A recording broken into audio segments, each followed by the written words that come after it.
Hey everybody, so my old friend Erms hit me up a while back to see if I could do a video on his new synth bass, the Jinn.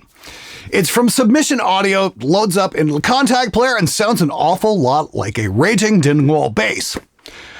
Now, I did have to think about doing this video for a while because I don't want to get overloaded with the "what the hell, Glad, you hate drum samples" type of comments. Yes, that's absolutely true, and weirdly enough, drum samples are not synth bass. I know, difficult concept to understand. But here's the truth. A lot of us are still working out of our bedrooms and don't have access to a big studio, and more than likely, a competent bass player. So here's 10 ways a robot plays bass better than the idiot in your band.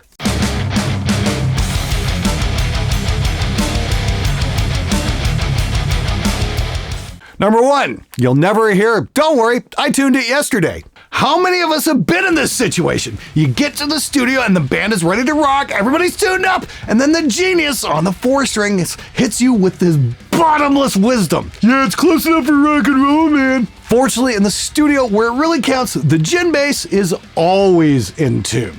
Just set it up and it works. And best of all, you don't have to explain to it why it should be in tune.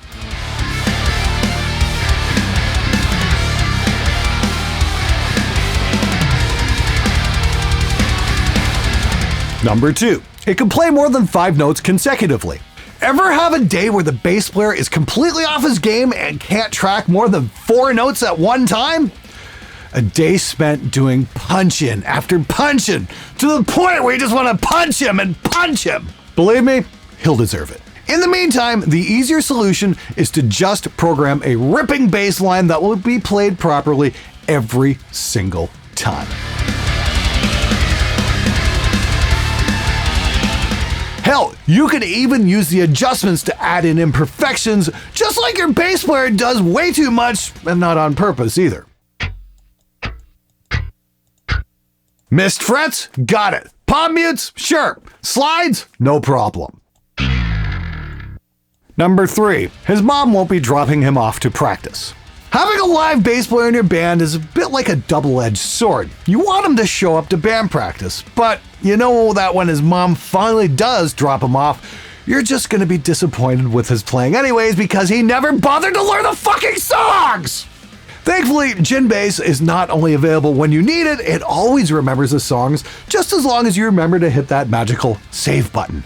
Number 4, it won't crash on your couch for 4 months. This bass player won't get kicked out of his mom's house and be forced to live at your place, all the while inventing reasons why he didn't go looking for a job today. Why did he get kicked out? Because his mom got tired of dropping him off in band practice. Number 5, knows more than the pentatonic scale. Now, this is the real strength of the Jinn bass. It's only limited by your imagination. Simple or complex, it can play it all. It can play precisely, and it can play a bit more loosely as well. But most importantly, it does what you tell it to do and doesn't give you a blank stare when you ask it to play something just a little bit more complex than a 5-note scale.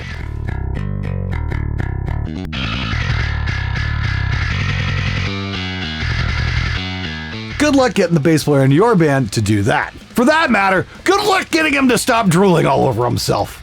Number 6, won't spend its tax refund on drugs.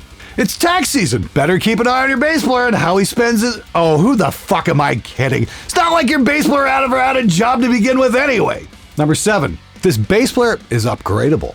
You're stuck with your human bass player. There's no undo button, there's no upgrade option, there's no hope of him actually applying himself into a meaningful pursuit of anything more than getting a free beer. That's what's great about software, it can be upgraded. New versions making your workflow more efficient, with no gripes, complaints, or claims of course I practiced. Number 8, won't show up wasted to the studio.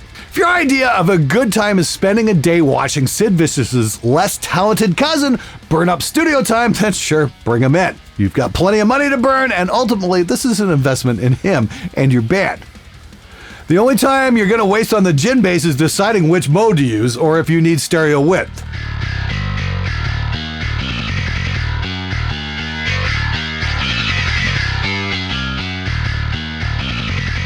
Number 9, has no outstanding warrants. You won't have to put your record on hold waiting for your bass player's sentence to end.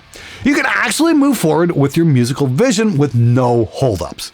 You can be rocking the fuck out with a gin bass while the idiot who got his dumbass arrested for public intoxication rots in his cell.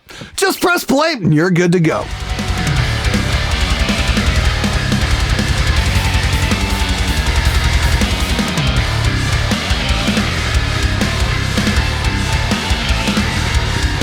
Number 10, won't actually replace a real bass player.